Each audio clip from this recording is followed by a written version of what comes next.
everybody, I'm Lisa Young Sutton, and today I'd like to talk about the child card.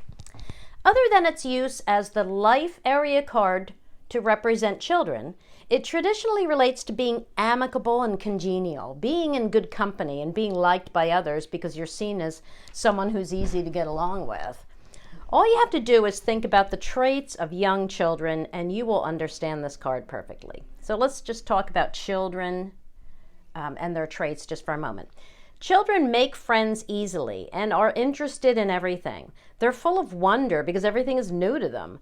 They approach life with a sense of ease and allowing while anticipating only good things. They don't try to control outcomes but live happily in the moment. When we're children, we always live in the present moment and we don't worry about the future, nor do we care about the past. Children speak the truth fearlessly without holding back. They're curious and find wonder in everything. They tend to see things in a new way. They look to tomorrow with eagerness and anticipation. Now, some words that describe this card are new, small, simplistic, carefree, easy, informal, childlike, youthful, beginning, developing, innocent, unsuspecting, trusting, and inexperienced. The card may show up to refer to situations that are original, unfamiliar, or unusual. Descriptively, picture small in stature, things that are new and growing, youthful in behavior and appearance, cute, lively, enthusiastic and spontaneous, fun, playful, and lighthearted. Negatively, they may be, if you're describing a person, they may be approval-seeking, or an animal, by the way. They may be approval-seeking, naive, immature, irresponsible, small-minded, or petty. I like the game of hope instructions because if you land on the whip, you are sent to the child, right? So in other words, if you land on the drama and discord of the whip, you're sent to the ease and trust of the child to recuperate. So that's pretty cool. Now the plot says that the child is a sign that the person moves in good society and is full of kindness toward everyone. So this describes the seeker's nature and how they're seen by those around them. Think about the saying, you're known by the company you keep. This is what the plot is referring to. It says that we're having fun, we're spontaneous, and we're allowing fresh new things to grow in our lives. When we exhibit these traits, they are reciprocated by others. So we can compare the plot to a few other cards. The child near says that we are well liked just for being ourselves and can count on respect and assistance from our associates. The dog, when near, says that we can trust our friends and allegiances, and the garden near says that we're moving in good company and may form important bonds. So they're all a bit similar. Another similar plot is for the moon, which relates to being recognized, honored, and seen in a favorable light, though this is often related to our achievements rather than just for being ourselves. The moon speaks more of how we stand out. Okay? Now, as a life area card, the child card represents the seeker's children or any child or young person playing a significant role in the seeker's life at the moment. Okay? It may also denote a person in the seeker's life whom they trust implicitly, maybe someone they've known since childhood, or someone who's new in the seeker's life, like a relationship that's expected to grow into something bigger. It can show up to represent all of those things. All right, so it often appears to indicate something just beginning, right? Such as a new project or a project that still needs to grow. Maybe a new friendship, a new relationship, or a new child. It may suggest initiating something, taking small steps, a tiny amount of something, or something developing, or something that you need to allow to develop, okay? For advice readings, it often shows up to say, have more fun. Don't take things so seriously. Today is a great day to play. Do something different. Be unencumbered and open to new things, new ideas. Approach new situations like a child and stop trying to control outcomes. Be open to new things. Take baby steps. Start small. Allow things to mature naturally, or go back and start from the beginning. It can say any one of those things.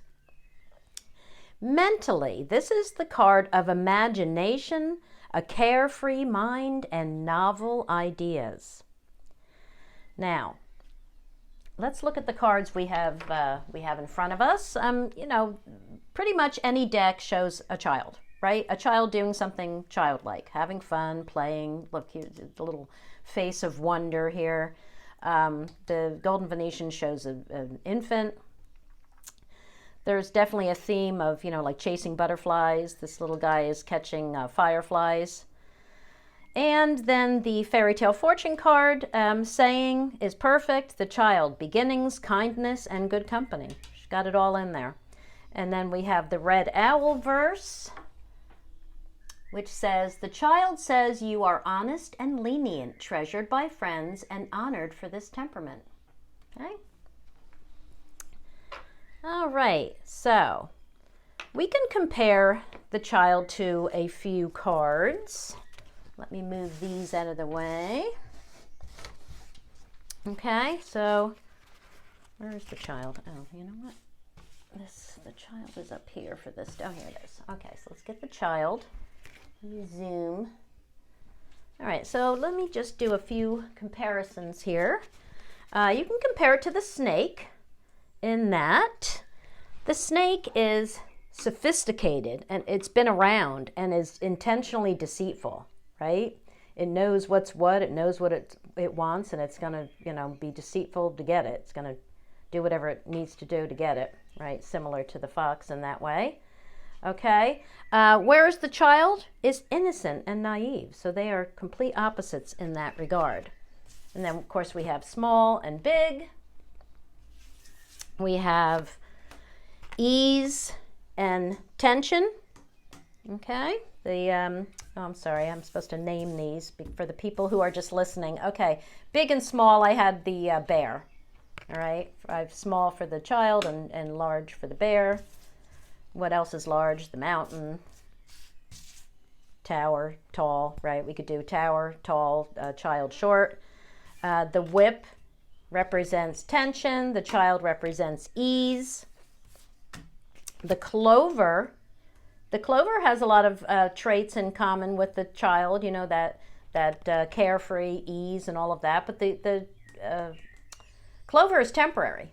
Clover is something you just trip over, you stumble upon it, you better grab it, it's going to disappear, whereas the child, of course, is not temporary at all. I mean, it's going to be small temporarily, but it's going to grow up. It's okay. Anyway, so the clover is temporary, and the child is just starting, okay? If you're using the cards descriptively, you could see that. Okay, the lily is mature, right? Maturity, and the child is immaturity, right? We have child is young, the lily is old. Okay. And then, of course, here's the tower. The tower is established and long-standing and structured and formal, and the child is all of the opposites. It's unstructured, carefree, you know, it's informal, and it's in the early stages of development, right? So they have a lot of opposites. Okay, now, lastly, I want to show you how the child card appeared in a mini tableau, all right, or a box spread, as you call it. Okay, let me get this. All right, I'm going to zoom out. There we go. This is my Petit Lenormand. All right. Now, what I did here was to ask the universe to give me a spread that would be understandable to my viewers. to help explain how this card can fall in a tableau. So I set the child card aside and drew 8 cards after shuffling well. I then added the child card into those, and I did a table swoosh to choose the cards by, and then I chose the cards by feel, and I laid them out in order. So I'm going to, you know what, let me just show you. It's going to be easier. It'll be easier if I just show you. Okay, so say this is the child card. I set it aside, and then I, did my usual shuffling, all right? And the whole time I'm setting my intention. I'm focusing on what I want. I'm telling the universe, I'm making a video on the child card to explain it to people. Please give me the right cards. So I'm going to lay a box, right? I'm thinking of all this as I'm shuffling, and I want them to understand what the child card can mean, blah, blah, blah, right? So that's what I'm doing. So then I choose this is how I choose my cards, by feel, right? So then I chose 8 cards, right? Let's pretend. And then I take those 8 cards that I chose, right? And I put the child card in them. And because there's so few cards for the kind of shuffling I do, I just then do a table swoosh where I just go like this, right? And then I get them all down here, and then I just pull them out in order, right? And sometimes I grab one and I'm like, no, I don't want that one. So it's definitely by feel, right? And then I put them in order. Okay, so that's how I did this, this box spread. All right. Let me bring it back over here. Okay. There we go. Okay. So, now, because these cards were just, randomly drawn for an example, I am looking at these cards and seeing what kind of story shows up. What do these cards have in common? Okay? The only card I knew that would be in here, of course, is the child. But the lady card showed up, so I made this a story about a woman. And as soon as I saw all these cards, I got a sense that this is a story about her reputation, all right? Because of the moon and the garden, along with the 3 cards up here that are impacting these cards, okay? So remember what the plot says. When the child is near, it says that we're in good company and well liked. But in this spread, the mice is taking away from that, okay? The mice also knights to the coffin and the whip, which explains what's taking away from her easygoing nature, right? So that would tell me that she's been pessimistic lately, right? She's been pessimistic, maybe depressed, and being reclusive, avoiding others, okay? She may also be feeling irritated and angry, which is why she's acting this way, okay? Now the child knights to the lady and the cross, right? Indicating that the seeker is experiencing trials and tribulations related to not currently being well liked, all right? The lady knights to the coffin and the child, indicating an end of innocence or a painful ending to being well liked, all right? So then I put all that together with the 3 troubling cards of the top row, which are all impacting the cards of reputation and our associations with those in our environment, right? And of course, the lady herself. All right, so with the whip above her head, I could say that the seeker is experiencing discord with others, right? And she may be argumentative or combative, though she wants to or knows she needs to change because she's standing on the stork, all right? Now the center card as the garden is saying that this is all about the ability to move freely in your environment and being free to associate with others and form important bonds and expand your world, right? But look at the 3 cards that are all touching the garden and impacting it from above. I mean, the top row is composed of the major influencers that are impacting the story. And this row says a painful ending continues to wreak havoc, right? Repetition, okay? The middle row is showing what the story is all about, and it says that this story is about how a woman stands out within her community, right? How a woman stands out within her community, okay? The bottom row displays the basis of the story and starts with the hidden issue space where the child fell, and it says that there's a loss of her good nature, right? There's a loss of her good nature that will lead to change. Okay, now the secondary diagonal, that's this back diagonal, moving top to bottom, right to left, right? That's the secondary diagonal, I call it. Tells me that disputes with the public,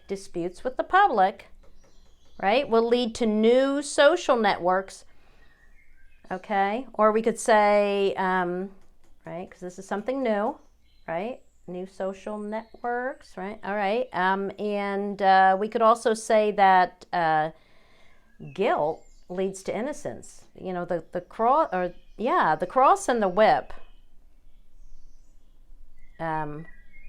together. I think guilt very often, right? So this is like guilt moves to innocence. Yeah. Now the coffin. The coffin is like closed off and buried, and it meets the anchor. Excuse me, I got tongue-tied. We're moving toward to the primary diagonal now. Okay, so that starts with the coffin, right? So the coffin is like closed off and buried, but it meets the garden, which is open and expansive, right? So these are opposites in that way, and that leads to evolving, right? The stork is the final card, shows evolving. All right, so you can see all of the ways I used that child card in this mini tableau, right? It had a lot of different things to say, but everything that it said stayed true to the meaning of the card, okay? Right?